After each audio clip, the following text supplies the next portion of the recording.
என் காதல் இந்த தமிழக மக்களுக்கும் இந்தியாவிற்கும் எனக்குள்ள காதல் சாதாரணமானதல்ல. இது சாதாரண காதல் அல்ல, அதையும் தாண்டி புனிதமானது. அது என்னுடைய நலன், அதையும் தாண்டியது உங்கள் நலன். என் காதல் உங்கள் அனைவரும் பாலும் உண்டு. அதனால் தான் நான் அரசியலுக்கே வந்தேன். ஏனென்றால் நான் எனக்கு ஏதாவது ஒரு சின்ன ஒரு ஆதாயத்தில் கொஞ்சம் குறைஞ்சிருந்தாலும் நினைச்சதும் வீட்டு பத்திரத்தை எழுதி கொடுக்குறீங்க பாருங்க, அந்த அன்புக்கு கைமாறு நான் இன்னும் செய்த பாடில்லை. வாழ்நாளெல்லாம் செய்தாலும் அது போதாது. நான் இங்க இவருக்காக ஓட்டு கேட்டு வந்தது தனி.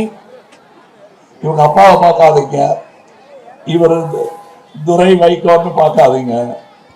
நம்முடைய கான்ஸ்டிடியூஷனை காப்பாற்ற வந்த இன்னொரு முக்கியமான குரல் இங்கிருந்து பாராளுமன்றத்தில் ஒலிக்க போகிறது என்பதை சொல்ல வேண்டும். அதுல இளைஞர்களுக்கு இடம் கொடுக்கும் இந்த மனத்தையும் அந்த கழகத்தின் மனத்தையும் நான் போற்றியே ஆக வேண்டும்.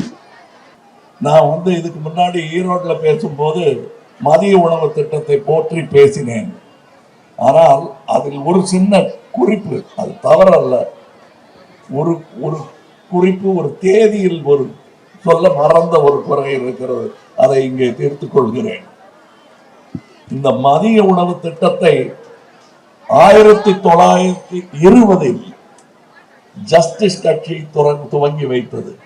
அது அன்று அரசு அல்ல, ஒரு கட்சி அது.